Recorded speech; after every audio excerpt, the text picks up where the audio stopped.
Hello everyone, in today's video we are going to master the Italian opening that is played from the white side, and this opening is played in the lowest level when you are starting the chess to the highest top level. So yeah, after watching this video till the end of the video you are going to fully master the Italian opening and you are going to play this opening in your tournament games. So if you really want to improve your game, this video is very critical. So I don't want to waste any further time, so let's start. So we are playing with the white pieces and we start the game with 1 e4, e5, knight f3, knight c6. And now there are generally two ways for white to continue. Bishop c4, which is known as the Italian, and bishop b5, which is known as the royal pace. We are going to play the move bishop to c4 today, which is known as the Italian opening. And here black is generally having two ways to play, which is bishop c5 and knight to f6. After knight f6 we are going to transpose. But after knight f6, you can also play knight g5, which many players do play. But in the top level, knight g5 is considered to be not the best way if black is fully prepared. So if we are focused on bishop c5, eventually we are going to see knight f6, which is a transposition. So after bishop c5, here we are going to play the move c3. And the idea is pretty clear, we want to play d4. Like many players would ask, why not to develop the knight? Yeah, developing the pieces is the basic fundamental. You can develop the knight, that's nothing wrong with this particular move, but the problem here is it's basically a dull position, a boring position, because black can play knight f6 and the position is kind of symmetrical and nothing exciting is happening up. So like it's a boring position to play. If you want to have some crazy, if you want to have something in this position, must try to play c3 with the idea of d4 or maybe d3. Anything can happen. Now here we have knight to f6. Like many players would like to play h6 in this position because many of the players are really scared of this knight g5 jump. Though nothing is happening up, if you simply short castle, it's a fine position for black. But many of the players would like to play h6 in this position, which is bad move. You can already strike in the center via d4. Takes, you have to take or else you're going to lose the e5 pawn. Takes, and now bishop b4 check, starting with a check, which makes a lot of sense. Knight c3, and now we have knight to f6, or else what can you play? Knight to f6, now white is having already a very powerful center, you can push these pawns. So e5 is a strong move. Knight to e4, and now you can already, it's a double attack on the knight. You can already short castle. You can sacrifice one pawn. But the problem for black here is the king is in the center, the pieces are hanging up, queen b3 is already winning for white, already winning. The bishop is hanging, bishop f7 is there. It's a brilliant move to be played. You sacrifice the rook, I take on f7, give a check on e3. You have to play d6 and I can take over here. Black have to take back and now already bishop g6 with the threat of mate in 1. And the only way for black to defend is to play queen e7 or queen c7, though it doesn't really matter because you are already having a very strong move, which is bishop d6 check. You have to take the bishop and it's a mate. Game over. So that's exactly why h6 is a mistake. Knight to f6 is the main way to play. And now here, you are generally having two ways to play, which is d3 or d4. Knight g5 is already met with short castle. So yeah, as I said, it's a transposition. If you start with a knight f6 at the place of bishop c5, now we have the transposition on the board. Now we are having two ways to play. We can play d3 or even we can play for d4. If you play d4, which is a very dynamic move in the position, black have to take and now we have a check. And now we develop the knight and here black goes for capturing the pawn. So if you are prepared in this particular variation, it's fine to play with the white pieces. You simply castle up. And now, the point here is, white is the pawn done, but this is completely fine position to play with the white pieces. Because, for example, if you take here, takes and bishop takes, now you are already having bishop a3, which is a very strong move, not allowing black to castle, and it's actually a brilliant move. If you take over here, the game is over after rook e1 check. You have to get the knight over here, and I can take it, the game is over. You can't take the rook. If you play d5, I can play bishop b5, take, and now rook e1 check. Bishop e6 the only way. Queen c2. Now my idea is to take over here. So you have to play queen d7 in order to defend. My idea is to also play knight e5, which is literally game over. Queen d7, knight e5 still. And the best way for black is to give up the queen and have this position which is completely winning for white. So that's that's exactly what happens after d5. If d6, like stopping this bishop, now we have rook c1, and this is completely winning for white because you can already compare white's pieces compared to the black pieces. White's all pieces have been developed compared to the black. Bishop have not yet been developed. The king is in the center. After bishop a4, you can already play queen a4, trying to chase off the bishop. Pawn push is coming up. The position is already falling apart for black. So yeah, that's exactly what happens after knight takes. If you take with the bishop, you can take. Now you can already push the pawn. That's the main way to play. That's the main line. And after bishop takes, pawn takes, like the position is extremely crazy.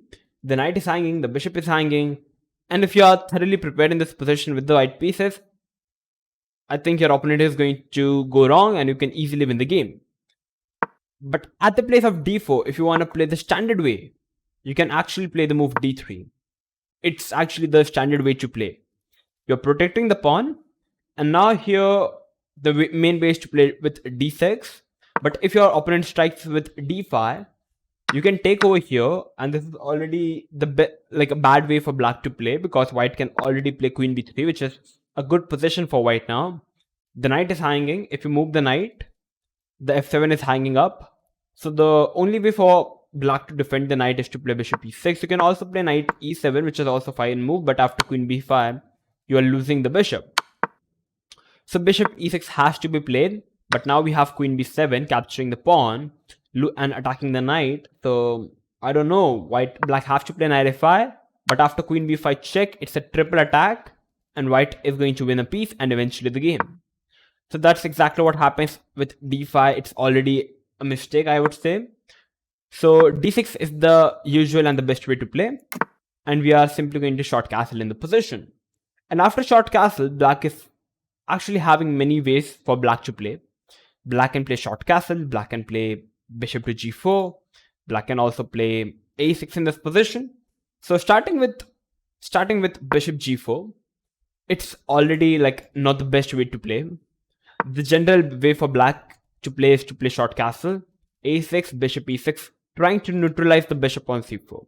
If you try to play bishop g4, white can play knight d2. Like, the whole point of bishop g4 is to get the knight to d4. But in this position, you can't really do so because the c3 pawn is already covering the d4 square.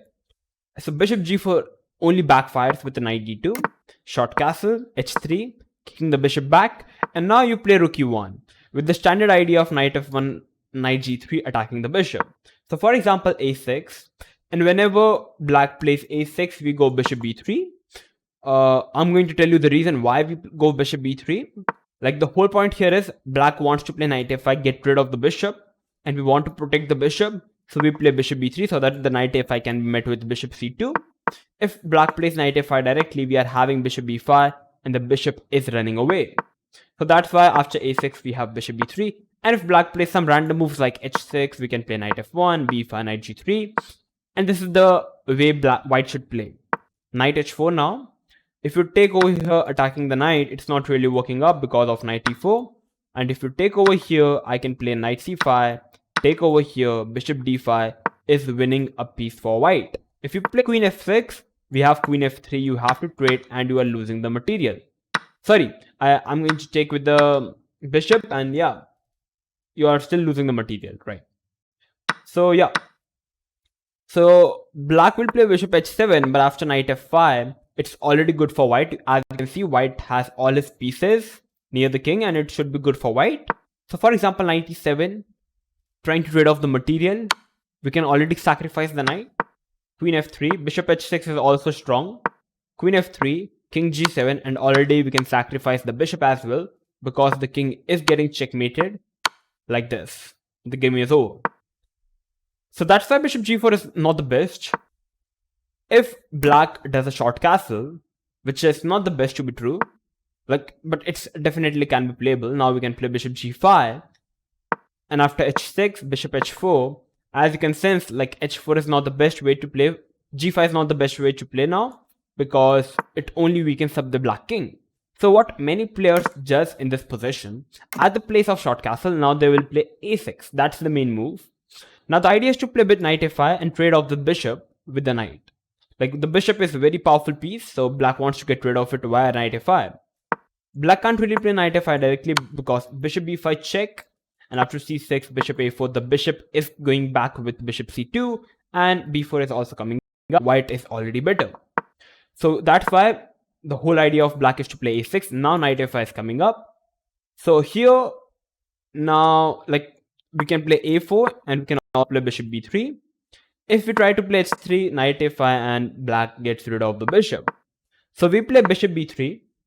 So now, if knight a5, we can go back with the bishop. b4 is coming up, d4 is coming up. White is having a very pleasant position to be played. If black goes bishop a7, now now we have to play knight d2. If we try to play bishop g5 in this position, it's already not the best way to play.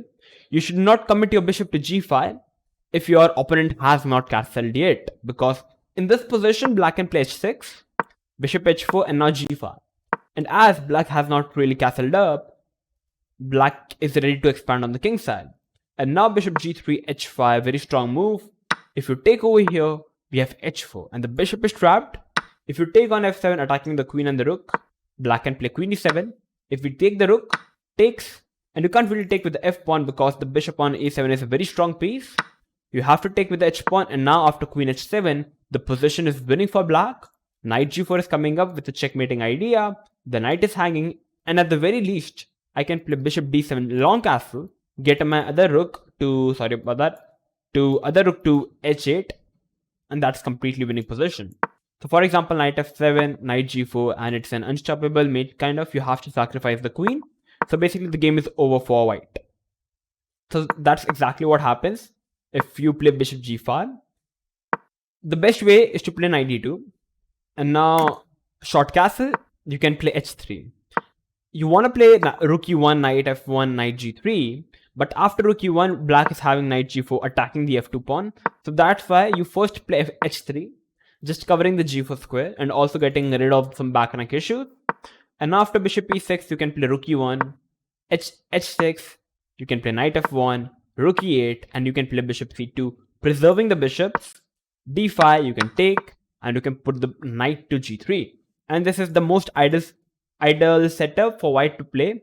You develop your b knight to g3, and now you are having some chances to launch an attack to the black king. So this is the way you played the Italian opening with the white pieces. So I believe I have given you the complete recap of how to play the Italian opening. So guys, if you learned anything new from this opening, which I think you might have you might have successfully mastered the Italian opening to play with the white pieces. What are the plans? And what are the nuances? What are the bad moves that your opponent can make? How you can punish your opponent with those bad moves? So yeah. So if you guys learned anything new today, make sure to like the video, share this video with everyone, and make sure to subscribe to our channel.